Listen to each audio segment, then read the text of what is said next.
जय श्री कृष्णा। राधे राधे कान्हा जी के सभी प्यारे भक्तों को। आज की वीडियो में हम कार्तिक मास की कथा के 6ठे अध्याय के बारे में चर्चा करेंगे। तो चलिए बिल्कुल भी देरी ना करते हुए प्रारंभ करते हैं कथा का।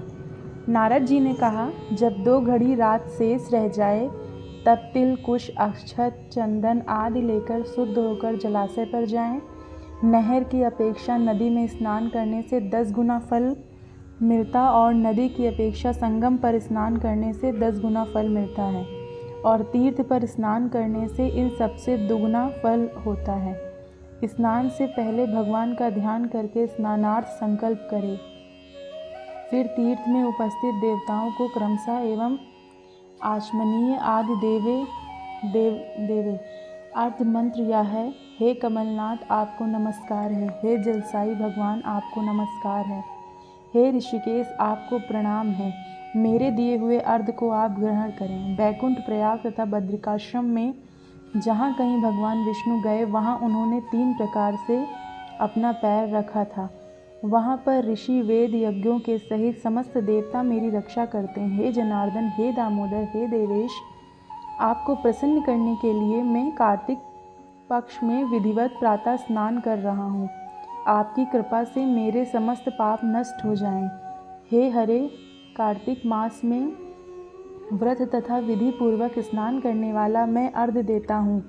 आप राधिका सहित ग्रहण करें। हे कृष्ण, हे प्रबल राक्षसों का नाश करने वाले भगवान, हे पापनाशक, कार्तिक मास में नित्य प्रति दिए हुए मेरे इस अर्घ द्वारा कार्तिक स्नान का व्रत करने वाला फल मुझे प्राप्त हो। विष्णु, शंकर तथा सूर्य का ध्यान करके जल में प्रवेश करें और नाभि पर्यंत जल में खड़ा होकर विधि पूर्वक स्नान करें।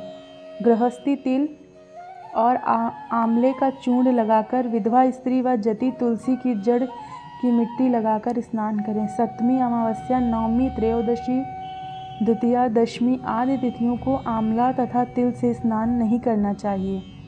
स्नान करते हुए निम्न शब्द कहें, जिस भक्ति भाव से भगवान ने देवताओं के कार्य के लिए 3 प्रकार का रूप धारण किया था, वही पापनाशक भगवान विष्णु अपनी कृपा से मुझे पवित्र बनाए। विष्णु जी की आज्ञा से कार्तिक व्रत करने वालों की सारी इंद्र आदि देवता रक्षा करते हैं, अतः वह मुझको पवित्र करें। बीजों, रहस्यों तथा यज्ञों सहित वेदों के मंत्र कश्यप आदि ऋषि, इंद्र आदि देवता मुझे पवित्र करें। गंगा आदि सभी नदियाँ, संपूर्ण तीर्थ, 7 समुद्र और समस्त जलाशय मुझको पवित्र करें। अदिति आदि सभी नारियाँ, यज्ञ, सिद्ध, सर्प, सब औषधियाँ, तीनों लोकों के पर्वत मुझे पवित्र करें।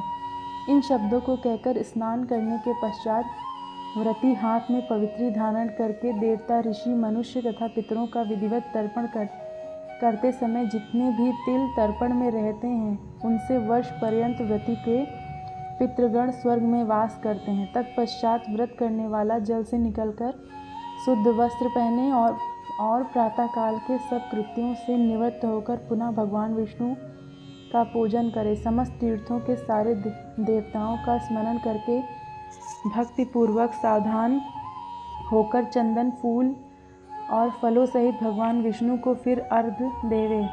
अर्घ मंत्र का अर्थ यह है, पवित्र कार्तिक मास में मैंने स्नान किया है। हे विष्णु जी, राधा जी के साथ आप मेरे दिए अर्घ को ग्रहण करें।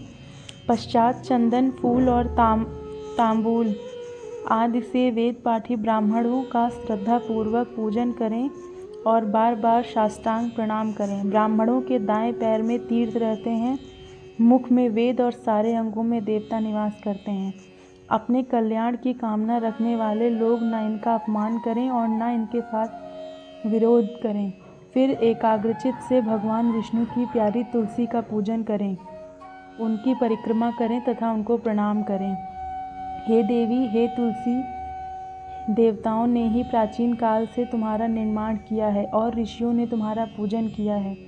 हे विष्णु की प्यारी तुलसी, आपको प्रणाम है, आप मेरे सब पापों का नाश करो। इस प्रकार भक्तिपूर्वक जो लोग कार्तिक व्रत का अनुष्ठान करते हैं वह संसार में सुखों को भोगते हुए अंत में मुक्ति को प्राप्त करते हैं। सारे रोगों का नाश करने वाला, पापों को नष्ट करने वाला मनुष्य जो श्रेष्ठ बुद्धि देने वाला, धन आदि का साधन, मुक्ति और कोई उत्तम व्रत संसार में नहीं है। तो प्यारे भक्तों, ये थी कार्तिक मास की कथा का 6वां अध्याय। मैं आशा करती हूँ आप सभी को पसंद आई हो। राधे राधे।